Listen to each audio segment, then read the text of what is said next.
Hi, എല്ലാവർക്കും നമസ്കാരം. ഞാൻ എൻ്റെ ഒരു ഡ്രീം യാത്രയെക്കുറിച്ച് പറയാൻ വേണ്ടിയിട്ടാണ് ഇന്നിപ്പോൾ ഈ വീഡിയോ ആയിട്ട് വന്നിരിക്കുന്നത്.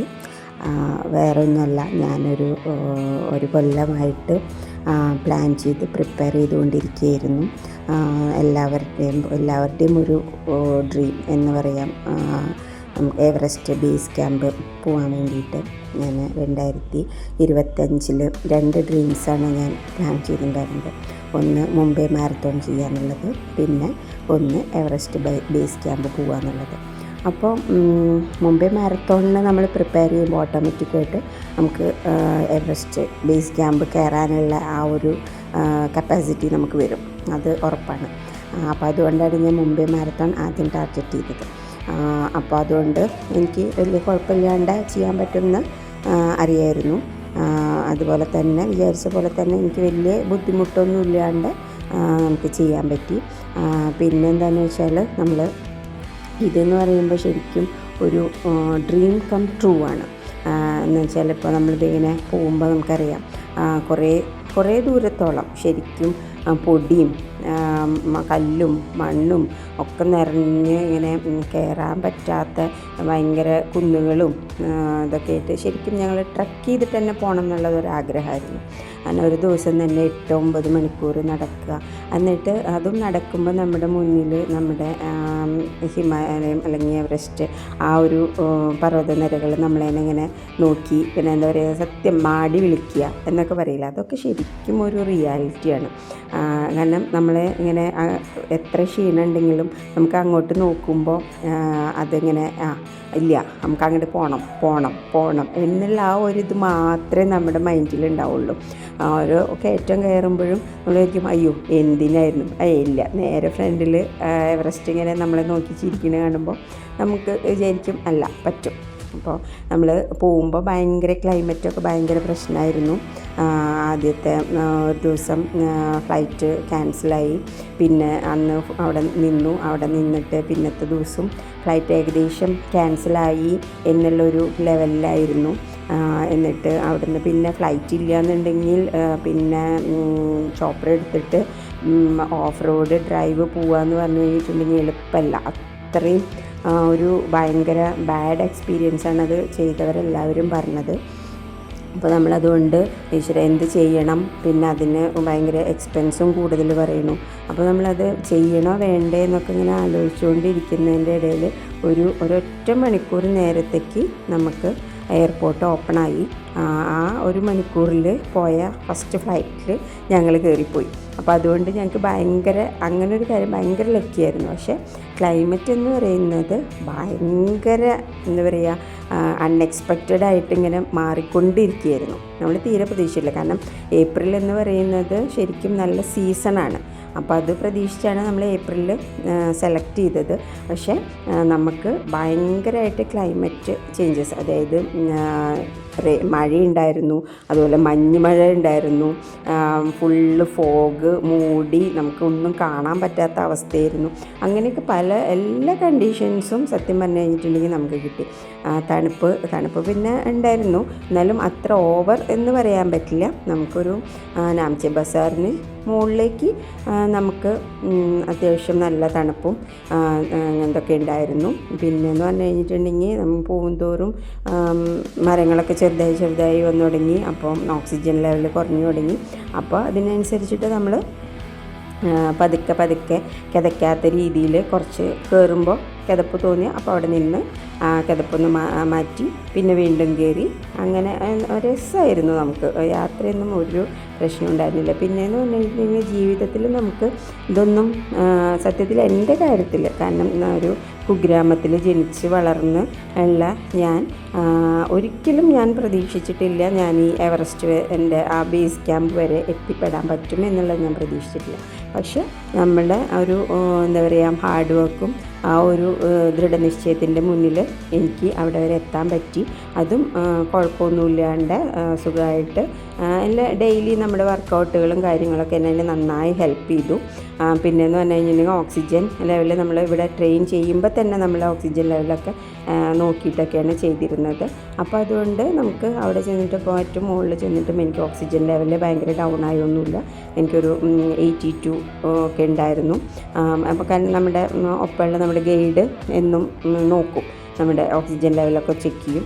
അപ്പോൾ അത് എനിക്ക് അങ്ങനെയുള്ള പ്രശ്നമില്ല. പക്ഷേ ഈ എന്താ പറയുക മഞ്ഞുമഴയും അതൊക്കെ ഇങ്ങനെ അതിൽ കൂടെയൊക്കെ ഇങ്ങനെ നടക്കുമ്പോൾ ഉണ്ടല്ലോ, നമുക്ക് ശരിക്കും ലൈഫിൽ വൺസ് നമ്മളിതൊക്കെ എൻജോയ് ചെയ്യണം. എൻജോയ് ചെയ്യാനല്ല, നമ്മളിതൊക്കെ അറിയണം, കാണണം. കാരണം നമുക്കിപ്പോൾ കുറേ എന്താ പറയുക ഉണ്ട് ഉറങ്ങി ജോലി ചെയ്ത് ജീവിച്ച് മരിക്കുക എന്നതിലപ്പുറം നമുക്ക് കുറേ കാഴ്ചകൾ നമുക്ക് കാണാൻ വേണ്ടിയിട്ട് നമ്മുടെ പ്രകൃതി നമുക്ക് ഒരുക്കി തന്നിട്ടുണ്ട്.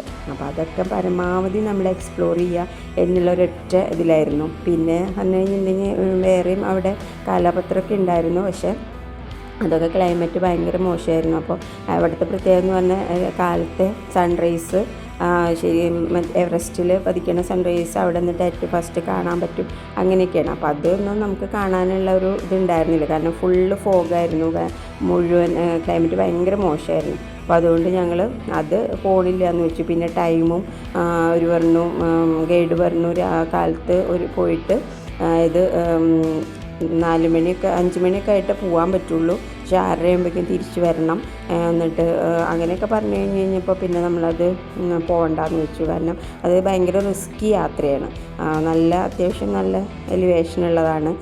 പിന്നെ ക്ലൈമറ്റും മോശം. അപ്പോൾ അത്ര കുറച്ച് ടൈം നമ്മൾ കൈ പിടിച്ചിട്ട് പോകാമെന്ന് പറഞ്ഞാൽ നടക്കില്ല. അപ്പോൾ അതുകൊണ്ട് ഞങ്ങളത് പോയില്ല. പക്ഷേ ഇവിടെ കയറി കഴിഞ്ഞപ്പോൾ എനിക്ക് തോന്നിയത് എന്താണെന്ന് വെച്ചാൽ ഇനിയും മുകളിലേക്ക് പോകണം, എവറസ്റ്റ് സബ്മിറ്റ് ചെയ്യണം.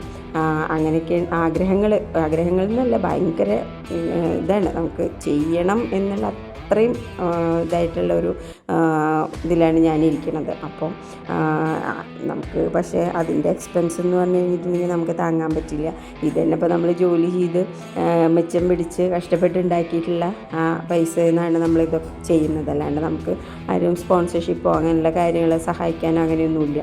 നമ്മൾ സ്വന്തം അധ്വാനിച്ചുണ്ടാക്കിയിട്ടുള്ള കാശ് മിച്ചം വെച്ചിട്ടുള്ള കാശ് എടുത്തിട്ടാണ് നമ്മളിപ്പോൾ പോകുന്നത്. ആൾക്കാർ വിചാരിക്കും ഇവൾക്കൊക്കെ എന്താ ഭ്രാന്തുണ്ടോ ഇത്രയും പൈസയും ചിലവാക്കിയിട്ട് ഇങ്ങനെ നടക്കാൻ വേണ്ടിയിട്ടെന്ന്. പക്ഷേ നമ്മൾ ഈ പൈസയും കൊണ്ട് നമ്മൾ മരിക്കുമ്പോൾ ഒന്നും ചെയ്യാനൊന്നും പറ്റില്ലല്ലോ.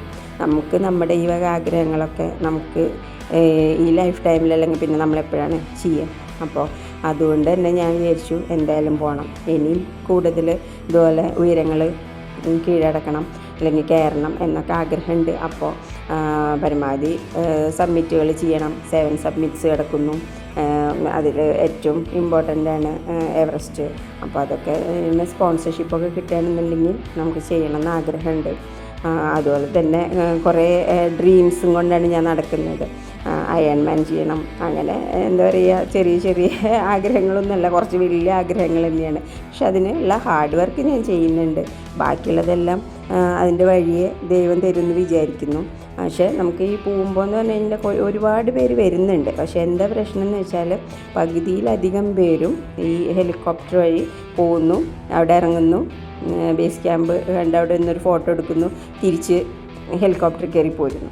പക്ഷേ എനിക്ക് അതിനോട് തീരെ താല്പര്യമില്ല. കാരണം നമ്മളൊരു കാര്യം ചെയ്യാമെന്ന് പറയുമ്പോൾ അതിനോട് 100% ഡെഡിക്കേറ്റ് ചെയ്തിട്ട് നമ്മൾ ചെയ്യുക എന്നുള്ളതാണ് എൻ്റെ പോളിസി. അപ്പോൾ അതുകൊണ്ട് നമ്മൾ ആ ഒരു ത്രില്ല് അറിയണമെന്നുണ്ടെങ്കിൽ നമ്മൾ ആ കഷ്ടപ്പെട്ട് ബൈ വാക്കിംഗ് നമ്മൾ ട്രക്ക് ചെയ്ത് അവിടെ പോയി അത് സബ്മിറ്റ് ചെയ്തിട്ട് തിരിച്ചിറങ്ങി വരുമ്പോഴുള്ള ആ ഒരു സന്തോഷം ഉണ്ടല്ലോ. പക്ഷേ തിരിച്ച് നമുക്ക് പെട്ടെന്ന് ഇറങ്ങി വരാൻ പറ്റും. കാരണം എന്താണെന്ന് വെച്ചാൽ നമ്മൾ എത്ര കിതച്ചാലും കുഴപ്പമില്ല, കാരണം നമ്മൾ ഓക്സിജൻ ലെവലിലേക്ക് തിരിച്ചാണ് വരുന്നത്. പക്ഷേ മുകളിലേക്ക് നമ്മൾ അങ്ങനെ സ്പീഡിൽ നമുക്ക് പോകാൻ പറ്റില്ല. അപ്പോൾ അതുകൊണ്ട് നമ്മളൊരു മൊത്തം ഒരു 8 ദിവസം നമ്മൾ അങ്ങോട്ട് കയറാൻ വേണ്ടിയിട്ട് എടുത്തു. പിന്നെ തിരിച്ച് ഇറങ്ങാൻ വേണ്ടിയിട്ട് 4 ദിവസം എടുത്തുള്ളൂ. അപ്പോൾ അത് എന്ന് പറഞ്ഞു കഴിഞ്ഞിട്ടുണ്ടെങ്കിൽ നമുക്ക് ചെയ്യാൻ പറ്റും. അങ്ങോട്ട് കയറുന്ന ആ ഒരു ബുദ്ധിമുട്ട് നമുക്ക് തിരിച്ച് ഇറങ്ങുമ്പില്ല. പക്ഷെ അവിടെ ചെന്ന് നമ്മൾ ആ ഒരു ബേസ് ക്യാമ്പിൽ എത്തി എന്ന് പറയുമ്പോൾ ആ ഒരു സന്തോഷമില്ല. കാരണം അങ്ങോട്ട് എത്തുന്തോറും സത്യം പറഞ്ഞു കഴിഞ്ഞാൽ തണുപ്പ് കൂടുന്നു, അതുപോലെ പാതകൾ വീണ്ടും ദുർഘടമാവുന്നു, അങ്ങനെയൊക്കെയുണ്ട്. പക്ഷേ നമുക്ക് അങ്ങോട്ട് ചെല്ലുന്തോറും നമ്മൾ എക്സൈറ്റഡ് ആയിക്കൊണ്ടിരിക്കുകയാണ് നമ്മൾ. കാരണം അങ്ങോട്ട് എത്തി നമ്മൾ എന്താ പറയുക, ഇതാ എത്തി എത്തി എത്തി എന്ന് പറഞ്ഞ് നമ്മളിങ്ങനെ അങ്ങനെ പോകുമ്പോൾ ആ ഒരു ത്രില്ലുണ്ടല്ലോ, അതൊക്കെ ഭയങ്കര രസമാണ്. പിന്നെ മറ്റേ ദൂദ് കോസി റിവറിൻ്റെ മുകളിൽ കൂടെയുള്ള ഹാങ്ങിങ് ബ്രിഡ്ജ്, സസ്പെൻഷൻ ബ്രിഡ്ജാണ്.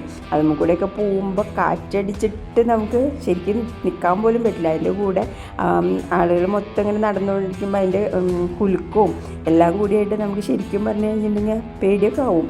പക്ഷേ നമുക്ക് അപ്പുറത്തപ്പുറത്ത് പിടിക്കാനും പറ്റില്ല. അതിൻ്റെ ഇടയിൽ കൂടെ നമ്മളൊരു ബാലൻസിൽ അങ്ങനെ പോകുക എന്നുള്ളത് മാത്രമാണല്ലോ. പക്ഷേ അതൊക്കെ ഒരു ഭയങ്കര ത്രില്ലിങ് എക്സ്പീരിയൻസ് ആയിരുന്നു. അതുപോലെ അവിടെ ഒരു മൊണാസ്ട്രി ഉണ്ട്, ഏറ്റവും ഹയസ്റ്റ് മൊണാസ്ട്രിയാണ്. അതൊക്കെ ഭയങ്കര രസമായിരുന്നു കാണാനായിട്ട്. പിന്നെ ഓരോ ടീ ഷോപ്പുകൾ, ഓരോ നമ്മൾ റെസ്റ്റ് ചെയ്യുന്ന സ്ഥലങ്ങളിലും ടീ ഷോപ്പുകളുണ്ട്. അപ്പോൾ ടീ ഹൗസസ് അവർ ടെമ്പററി ആയിട്ട് നമ്മുടെ ഈ സീസൺ തുടങ്ങുമ്പോൾ അവർ തുടങ്ങുന്നതാണ്. അത് കഴിഞ്ഞ് കഴിഞ്ഞാൽ അവർ അത് നിർത്തുകയും ചെയ്യും. അപ്പോൾ അതൊക്കെ എന്ന് പറഞ്ഞു കഴിഞ്ഞിട്ടുണ്ടെങ്കിൽ ഭയങ്കര രസമായിരുന്നു. അപ്പോൾ ഇനി ജീവിതത്തിൽ ഒരു ഏറ്റവും നല്ല കുറേ നിമിഷങ്ങൾ